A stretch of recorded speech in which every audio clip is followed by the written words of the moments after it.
making sure it's staying straight across our chest as we do so. Okay? So, reason we're taking the balls and the glove is for some extra weight. So we're just going to put those balls in the glove and then wrap our hands around the glove.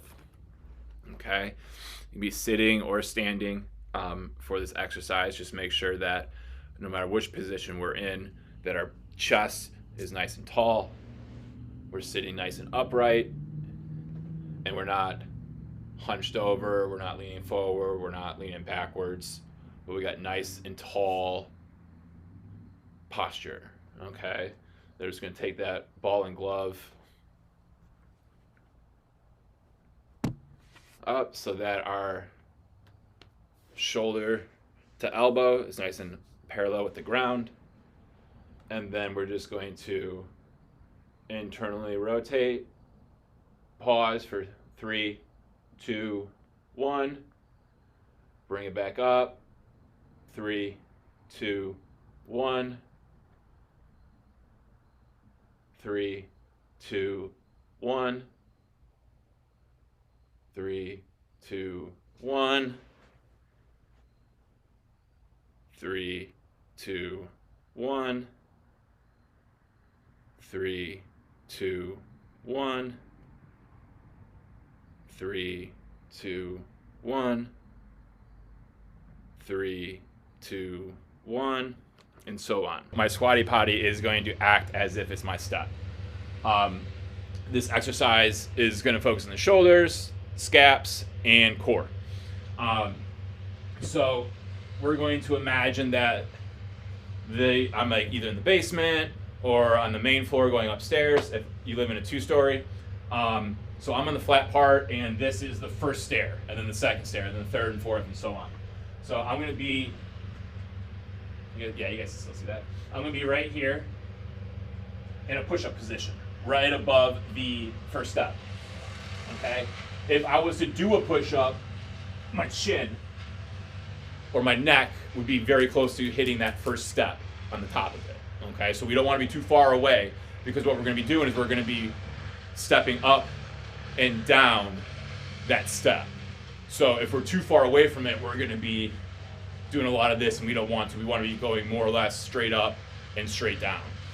So we're going to have our fingers just before that first step there in that standing push-up position. If I fall, don't laugh. I don't know what this squatty potty is going to do here. But we're going to take one hand, go up, up. That same hand now is going to go down and down. Up, up, down, down. And what we're trying to avoid is the hips wobbling. So if you watch, when my left hand goes up, my left hip's going to want to dip down. Boom. I got to prevent that. Boom. Boom.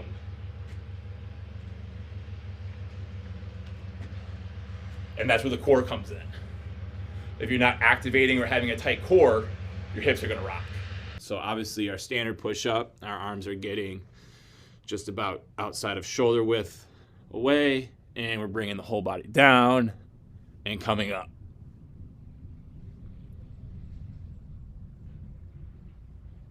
Okay?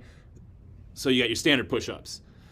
Now what we're going to think about, instead of having our hands straight across, we're going to offset one of them. So one is going to go lower and one's going to go more up. So if I slide my hands completely together now, they're almost like that. Sliding them out, same width.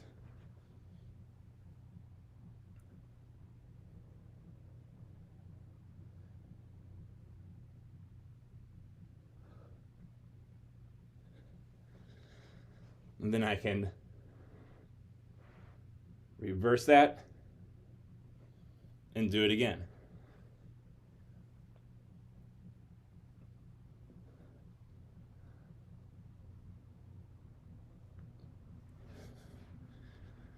Okay, so you got your standard, offset, offset. Now we are going to begin to rotate our fingers in, a little bit out. Just a little bit, not a whole bunch, but just a little bit.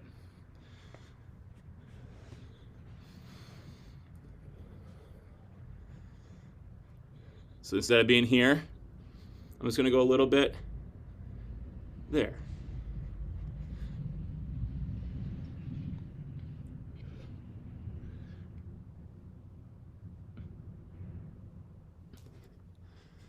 And now I'm going to go a little out.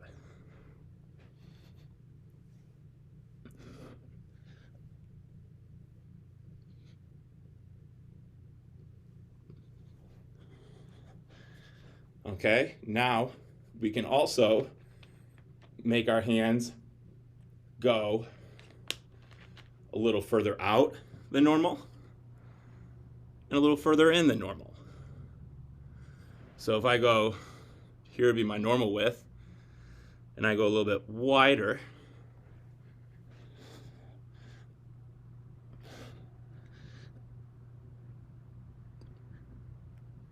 okay, then I can also go closer.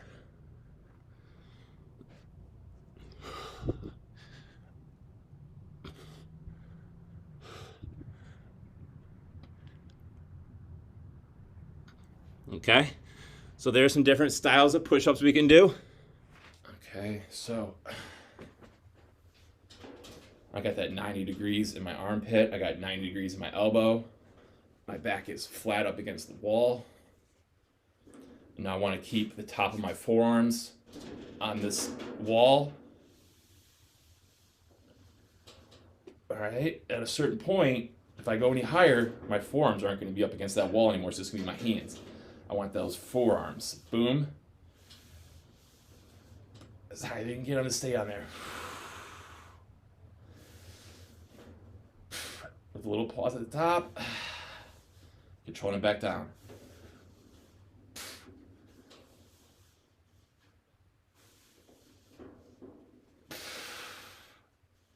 Okay, if I bring, and now all we're going to be doing is it's going to be here in front of my chest, below my chin.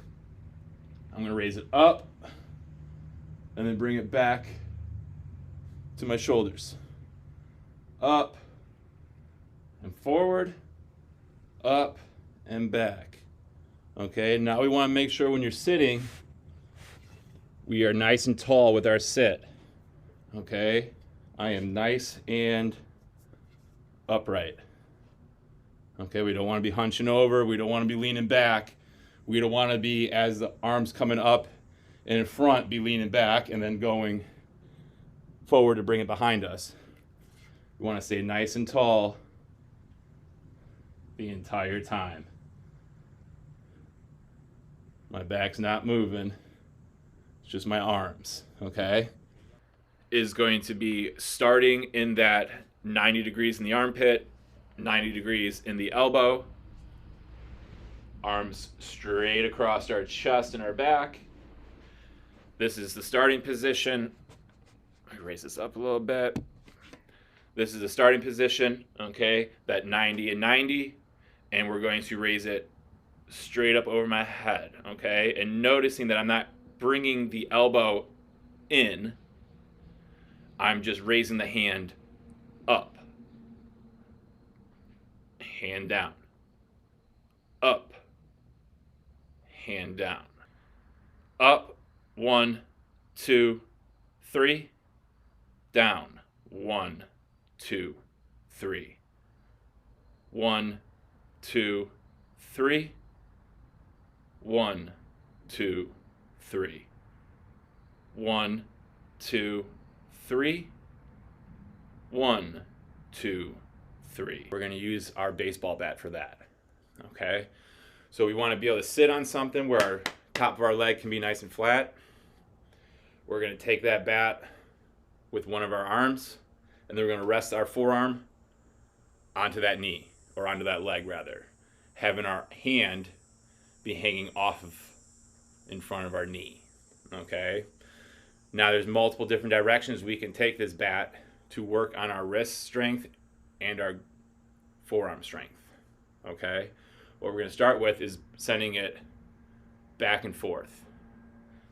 I'm going to let the bat fall down slowly while I let my wrist rotate. What I want to make sure of is that all 5 of my fingers stay gripped on that bat. I don't want to start losing my thumb because now it's the bat that's going down. It's not my wrist. See how that bat's just going, but my wrist is staying here? We don't want that. Okay? We want to make sure that we're holding on to this bat with all the fingers, and it's as the bat's going down, because all the fingers are on it, the wrist is also going down with it.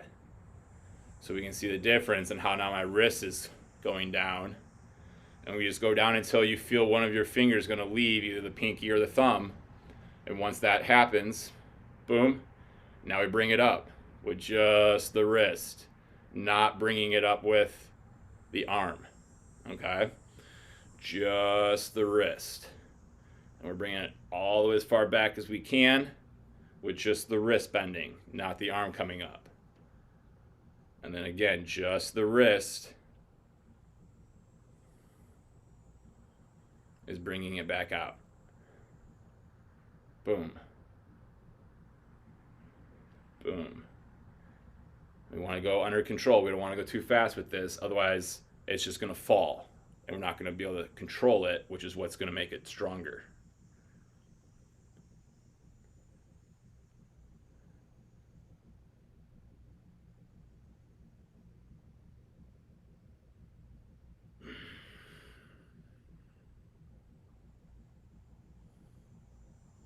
And while you're going through that range of motion, make sure that bat's not wobbling side to side while you do it. Try to control it.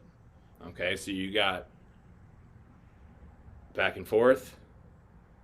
The next one we're going to do is we're going to go side to side. So same concept, we're just going to let the wrist turn over, controlling it, not letting it fall.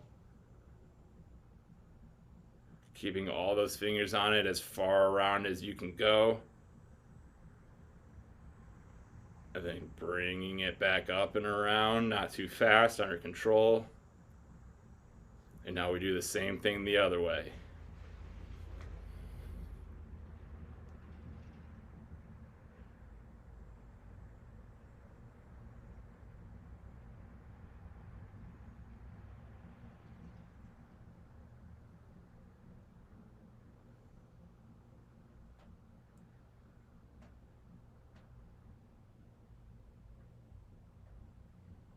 The slower you go and the more under control you move it, the more of a burn you're going to get.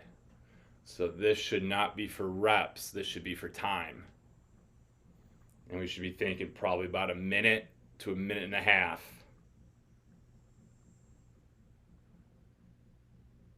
And if you go slow and under control, it's going to burn, where I'm already feeling it in my wrists and in the mid section of my forearm. So that's some forearm and wrist strengthening using a bat.